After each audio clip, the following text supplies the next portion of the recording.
How could the intellectual forefather of modern sociology, a man whose theories reshaped Western understanding of civilization, be virtually a forgotten prophet in his own Islamic world? A mind that anticipated concepts centuries ahead of its time, charting the rise and fall of empires with an analytical precision that still resonates today, yet within the very lands that birthed his genius, his wisdom lay dormant, a seed of enlightenment seemingly unplanted.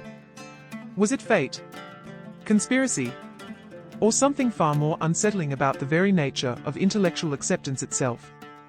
Prepare to unearth the untold story of Ibn Khaldun, the prophet unheeded, and the enduring mystery of why his brilliance found fertile ground everywhere but home.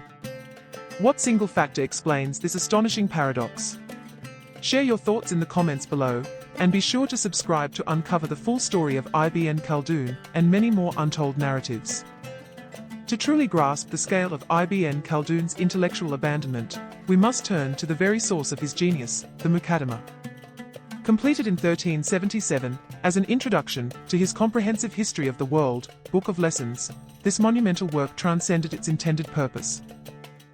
It presented a revolutionary vision of society, a breathtaking panorama of human civilization, whose profound understanding would remain largely unacknowledged in his own cultural sphere for centuries. At the heart of the Muqaddimah lies the concept of Asabiyyah. More than just social cohesion, Asabiyyah is the lifeblood of a society, the feeling of shared purpose and collective identity that binds individuals together in a powerful, unbreakable union.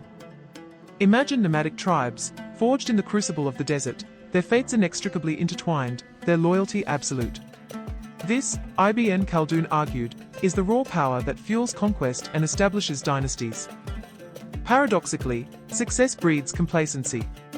As societies settle into sedentary lifestyles, Asabiyyah weakens, eroded by luxury and internal strife. Consider the Almoravids, initially driven by religious zeal and a sense of unity, who carved out an empire across North Africa and Spain. Within a few generations, their descendants succumbed to opulence, losing the very Asabiyyah that had propelled them to power, paving the way for the rise of the Almohads. This pattern, repeated across countless civilizations, reveals a profound truth about the ephemeral nature of power. Ibn Khaldun meticulously detailed this cycle, illustrating how the seeds of a dynasty's destruction are often sown within its very success. Beyond the grand sweep of empires, Ibn Khaldun delved into the minutiae of social life, analyzing the complex dynamics between urban and rural populations, the corrupting influence of urbanization, and the devastating impact of oppressive taxation on economic activity. He observed that excessive taxation stifles economic activity, ultimately reducing government revenue, a concept echoing the later Laffer curve. He saw how leadership shaped society, noting that a just and wise ruler could foster prosperity, while a tyrannical one would sow discord and hasten a dynasty's collapse. This wasn't mere historical narrative, it was the birth of sociology, a science of human society, unveiled centuries before its time, a framework for understanding the intricate mechanisms governing human interaction and societal evolution. This extraordinary legacy, however, met with a chilling silence. Ibn Khaldun completed the Muqaddimah in 1377, intending it as an introduction to his grand history. Yet, the initial whispers of its genius were faint, barely audible above the din of scholarly discourse. Despite Ibn Khaldun's high-ranking positions as a judge and political advisor in Mamluk Egypt, evidence of widespread intellectual engagement with the Muqaddimah remained frustratingly scarce, confined largely to his immediate circle. Was a masterpiece destined to fade into obscurity? The question hangs heavy, a testament to the unpredictable fate of even the most groundbreaking ideas. For nearly a century, manuscript copies, expensive and difficult to access, circulated slowly, mainly within North Africa and Egypt. One of the earliest documented critiques came from Ibn Hajar al-Asqalani, a towering figure in Egyptian scholarship, who acknowledged Ibn Khaldun's sharp intellect, but questioned his interpretations of religious matters, hinting at a discomfort with his reliance on reason. The printing press, the harbinger of intellectual revolution, remained silent. The first complete Arabic printing of the Muqaddimah would not appear until the mid-19th century, centuries after its creation. The prophet's voice seemed lost, swallowed by the unforgiving desert wind, its wisdom unheard, its impact delayed. Delayed, yes, but not extinguished. The seeds of Ibn Khaldun's genius, scattered by the winds of time and circumstance, ultimately found fertile ground in the West. The first tantalizing glimpse arrived in 1697 with a partial Latin translation, Specimen of Arab History, courtesy of Johann Heinrich Hottinger, a Swiss professor captivated by Oriental languages. The tide began to turn decisively in the 19th century, fueled by a burgeoning interest in the Orient and a thirst for new perspectives on history and society. Sylvestre de Sacchi, a luminary of French Orientalism, played a pivotal role. His 1806 Arabic Reader offered extensive excerpts, unlocking its wisdom for a wider European audience. Then, in 1816, de Sacchi delivered a lecture at the College of France, lauding Ibn Khaldun's profound insights into social dynamics and historical analysis, contributing to a shift in Western academic perception. By 1858, the praise reached a crescendo. French historian Quatermain, in his Prolegomena of Ibn Khaldun, declared him nothing short of a genius, one of the greatest thinkers humanity has ever produced. Though figures like Auguste Comte and Herbert Spencer, pioneers of sociology, independently developed parallel theories of social evolution without direct Khaldunian influence, the later recognition of Khaldun's precedents only amplified his impact, proving his ideas were prescient. The 20th century witnessed his ascendance to icon status. Arnold J. Toynbee proclaimed Ibn Khaldun's philosophy of history as undoubtedly the greatest work of its kind that has ever yet been created by any mind in any age or country. In 1958, UNESCO dedicated an entire issue of its International Social Science Bulletin to Ibn Khaldun, cementing his place as a founding father of the social sciences. The prophet, tragically ignored at home, had ultimately found his devoted disciples abroad, his vindication echoing across centuries. The vindication, however, remained largely confined to Western academia. Within the Islamic world, the Muqaddimah languished, often unread for centuries.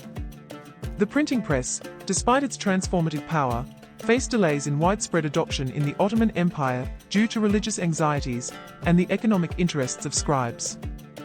While Gutenberg's invention revolutionized Europe in the 15th century, Ottoman presses only began producing Arabic script in significant quantities in the 18th. This technological lag severely hampered the dissemination of Ibn Khaldun's ideas, restricting access primarily to an elite circle. Even later, the 19th century Islamic reform movements, led by figures like Jamal al-Din al-Afghani and Muhammad Abda, prioritized immediate political and religious reforms to counter European influence. Their focus was on pan-Islamism and modernizing Islamic thought to address the looming challenges of colonialism.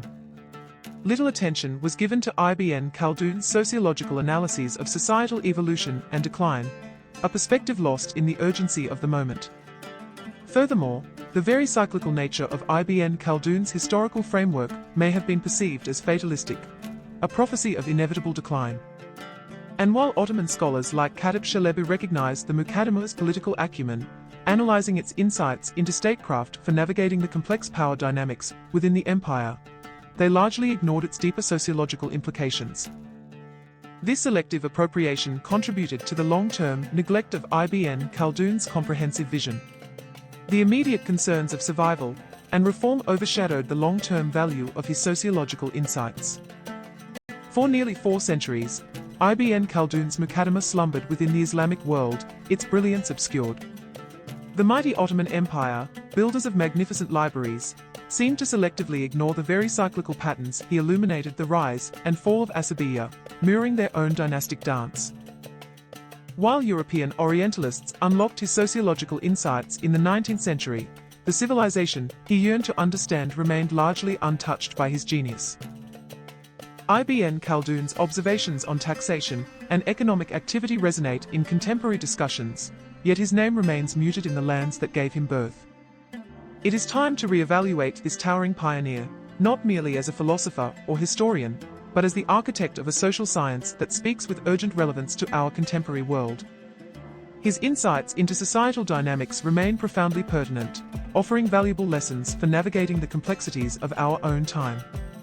Ibn Khaldun's story serves as a potent reminder that intellectual brilliance is not always immediately recognized or appreciated within its own cultural context.